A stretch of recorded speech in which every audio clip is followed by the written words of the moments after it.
Hola mis amigos, ¿qué tal? Acércate un poquito más.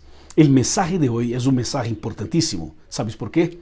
Porque hoy es el día 31 de octubre y este día nosotros estamos conmemorando, recordando la reforma protestante del siglo XVI. Así que queremos hacer un análisis y una reflexión sobre ese tema. Prepara tu corazón, toma la Biblia y vamos a reflexionar. Empezaremos con Isaías capítulo 58, versículo 12, que dice: reedificarás las ruinas antiguas, levantarás los cimientos, puesto hace muchas generaciones, y serás llamados reparadores de muros caídos y restauradores de calzadas para andar. El principio de este versículo es la restauración de la verdad.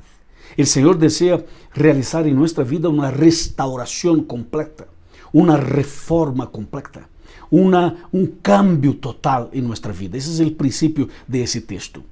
Y para entonces entender lo que el texto y los otros textos están diciendo, yo quiero llamar tu atención para lo que aconteció el 31 de octubre de 1517 con la reforma protestante a través de Martín Lutero, este hombre que era de Alemania y que fue usado por el Señor para ser un siervo, para reformar, restaurar los principios bíblicos que estaban echados por tierra. Atención entonces, voy a seguir leyendo una profecía que está en Daniel capítulo 7.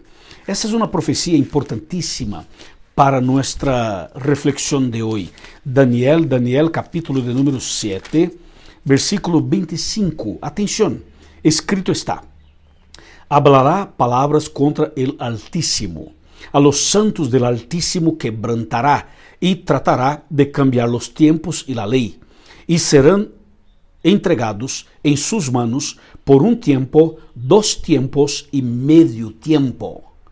Impresionante, ¿no? Aquí está diciendo que en algún momento de la historia el diablo usaría personas y usaría también instituciones, movimientos. ¿Para qué? Para, dice la Biblia, cambiar los tiempos y la ley. ¿Qué serían los tiempos? Sería el calendario. ¿Y la ley qué sería? Los 10 mandamientos. Así que el diablo preparó un plan para cambiar la ley de Dios y para cambiar también el calendario, para echar por tierra los principios verdaderos del Señor. Y el texto termina diciendo que los hijos de Dios, los siervos de Dios, la iglesia de Dios, serían entregados en las manos de este poder maligno por un tiempo, 2 tiempos y medio tiempo. Atención, un tiempo sería un año, 2 tiempos, 2 años, y medio tiempo sería la mitad de un año. Cuando hacemos una cuenta, llegamos a una conclusión interesante. Si un tiempo es un año, entonces sería como que 12 meses.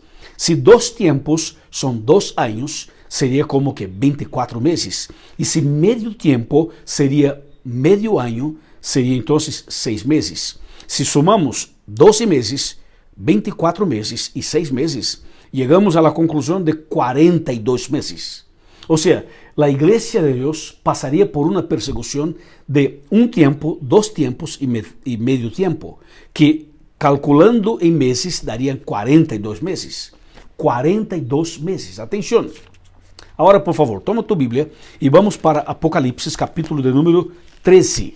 Apocalipsis capítulo 13, versículo de número 5, que dice: y le fue dada una boca que hablaba palabras arrogantes y blasfemias, y le fue dada autoridad para obrar durante 42 meses. Impresionante, increíble. O sea, el texto que acabo de leer está hablando de la bestia de Apocalipsis. O sea, el poder de la bestia sería un poder usado por el diablo. ¿Para qué cosa? Para perseguir la iglesia.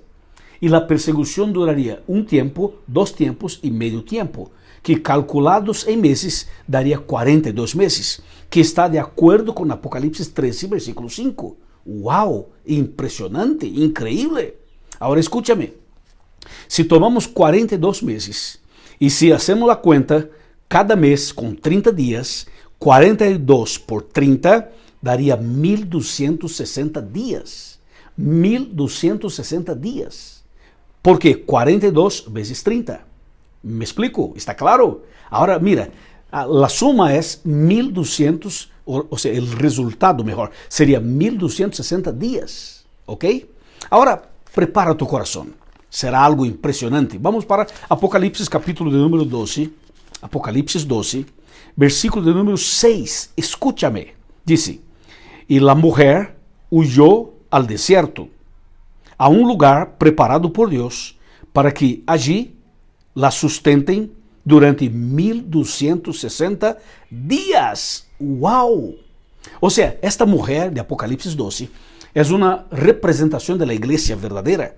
La iglesia verdadera pasaría por una persecución y entonces sería llevada a un desierto. Y allá el Señor daría la protección durante 1260 días. O sea, estamos hablando de un tiempo profético que aparece en la Biblia a través de tres expresiones diferentes. La primera sería un tiempo, 2 tiempos y medio tiempo. La segunda expresión sería 42 meses. La tercera expresión sería 1260 días. ¿Ok? Son 3 expresiones que significan la misma cosa. Pero cuando tomamos 1260 días, aí aplicamos o princípio dia-ano, conforme disse Ezequiel, capítulo 4, 6 e 7, chegamos à conclusão que um dia profético é igual a um ano. Então, 1260 dias proféticos significam 1260 anos literais. ¿Está claro? O sea, ese sería el período en que la iglesia de Dios pasaría por una persecución terrible. Y este período empezó en el año 538 después de Cristo y terminó en 1798 después de Cristo. Cuando sumamos 538 para 1798, tenemos ahí 1260 años, que son un tiempo, 2 tiempos y medio tiempo, o 42 meses proféticos.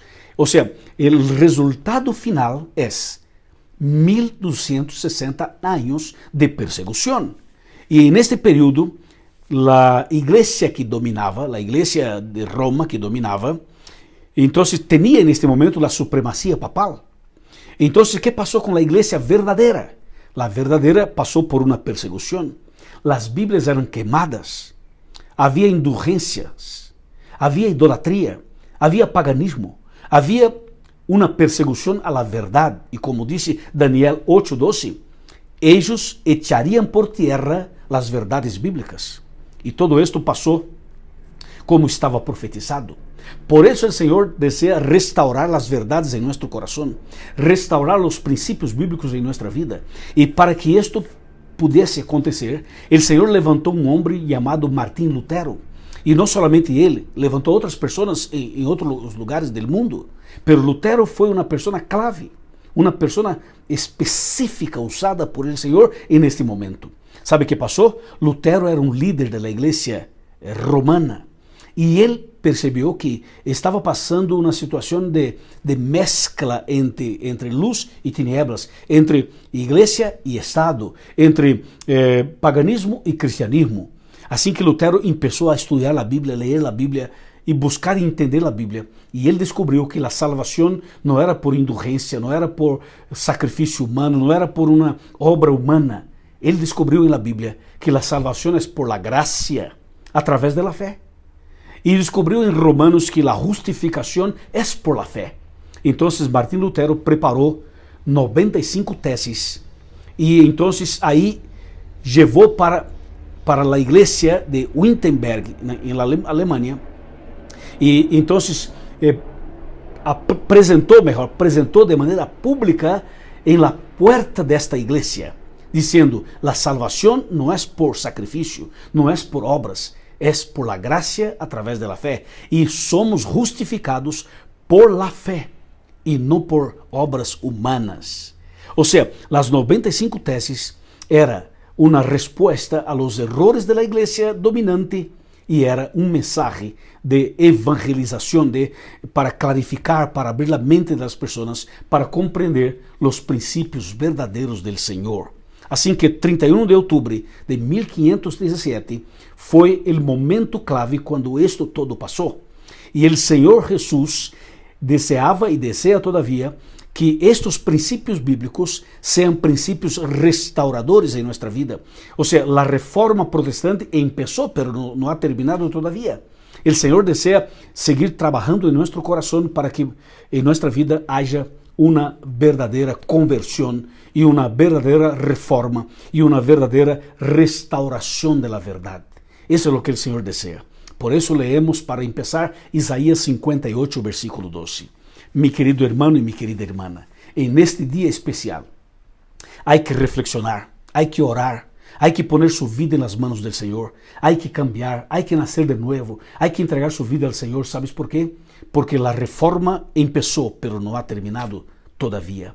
El Señor desea concluir esta obra en tu corazón y en mi corazón.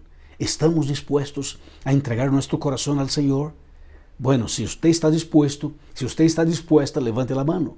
Eu levanto minha mão porque eu quero este cambio, este milagro em minha vida. Eu quero que a verdade esteja totalmente restaurada em minha vida. Eu quero que o Senhor cambie meu coração definitivamente porque eu quero ir ao céu. E você, também deseas? Muito bem, te felicito. Te felicito por esta decisão. E para saber mais sobre esse tema, busque uma igreja adventista para que, através de los pastores e ancianos e de los hermanos da igreja, você tenha a oportunidade de profundizar tus conhecimentos e preparar-se melhor para o cielo. Amém? Vamos a orar. Padre querido, graças por este mensagem. Derrama tu graça sobre cada um de nós e que os princípios da reforma estén claros em nosso coração. Queremos servir-te e andar em tu presença, preparando-nos para o cielo. Entregamos todo nosso coração e nossa vida em tus manos. En el nombre de Jesús. Amén. Amén. Un abrazo y nos vemos en el próximo video. Amén.